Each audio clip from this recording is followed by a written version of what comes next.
1950s का वो भारत, एक ऐसा देश जो अभी अभी 200 साल की गुलामी के बाद ब्रिटिश हुकूमत से आज़ाद हुआ था। आज़ादी तो मिल चुकी थी, लेकिन देश के आगे चुनौतियां अभी ख़त्म नहीं हुई थी। 1947 के पार्टीशन ने लाखों लोगों को बेघर कर दिया। हज़ारों गाँव और शहरों में लोग अपनी ज़िंदगी दोबारा बसाने की कोशिश कर रहे थे और देश की इकोनॉमी भी कमज़ोर थी। इंडस्ट्रीज बहुत कम थे और ज़्यादातर आबादी गाँव में रहती थी, जिनकी ज़िंदगी खेती बाड़ी पर डिपेंडेंट थी। और उस वक्त भारत की लिटरेसी रेट सिर्फ 18% के आसपास थी। 100 में से 82 लोग ऐसे होते थे जो पढ़ना लिखना बिल्कुल भी नहीं जानते थे और भारत में स्कूल, कॉलेजेस और रिसोर्सेज की बहुत कमी थी। देश के लिए ये सबसे बड़ा चैलेंज था कि देश को पढ़ाना कैसे है, क्योंकि देश की तरक्की और डेवलपमेंट के लिए एजुकेशन बहुत ज़रूरी थी।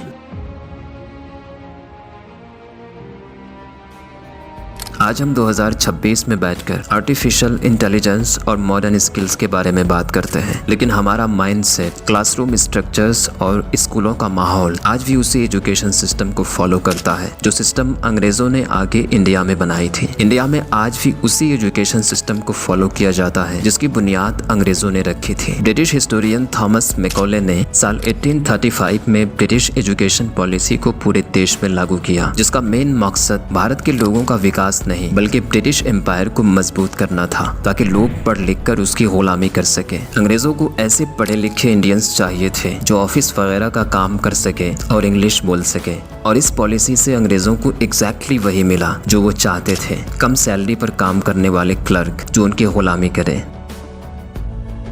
15 अगस्त 1947 को देश को आज़ादी मिलने के बाद भारत ने ब्रिटिश एजुकेशन फ्रेमवर्क के कई हिस्सों को तुरंत बदलने के बजाय उसे ही अपना बेस बना दिया और धीरे धीरे अपनी ज़रूरतों के हिसाब से रिफॉर्म्स होते गए।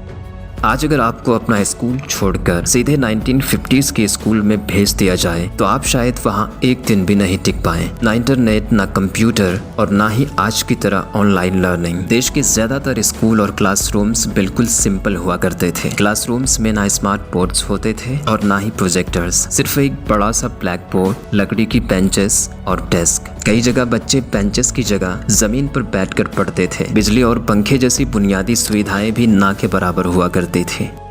आज के इस डिजिटल दौर में लोगों के पास करियर बनाने के बहुत सारे ऑप्शंस मौजूद हैं। कोई फ्रीलांसिंग करके अपना करियर बना रहा है तो कोई वर्क फ्रॉम होम, और लोग अलग अलग तरह की स्किल्स सीखकर अपना एक फुल टाइम सक्सेसफुल करियर बना रहे हैं। लेकिन 1950s की तस्वीर बिल्कुल अलग थी। उस वक्त ना इंटरनेट था, ना स्मार्ट क्लासेस और ना ही ऑनलाइन लर्निंग, और ना ही आज की तरह इतने सारे करियर ऑप्शंस। ज्यादातर लोगों के लिए पढ़ाई का मतलब था एक सीधा रास्ता, स्कूल फिर एग्जाम, और अच्छे मार्क्स का आए तो आगे की पढ़ाई या किसी सरकारी नौकरी की उम्मीद। एग्जाम्स लोगों की जिंदगी का सबसे बड़ा टर्निंग पॉइंट होता था। इस दौर में सरकार के लिए सबसे चैलेंजिंग काम था देश के कोने कोने तक एजुकेशन को पहुंचाना, स्कूल बनवाना और लोगों को शिक्षा के प्रति जागरूक करना। देश अभी अभी अंग्रेजों की गुलामी से आजाद हुआ था और देश की आर्थिक स्थिति उतनी अच्छी नहीं थी। ज्यादातर गाँव में रहने वाले लोग अपने बच्चों को स्कूल भेजना जरूरी नहीं समझते थे। उनके लिए जरूरी था कि उनके बच्चे खेती बाड़ी के कामों में उनका हाथ बटाएं। कई गाँव में तो स्कूल ही नहीं थे, और जहाँ थे भी वहाँ पहुँचने के लिए कई किलोमीटर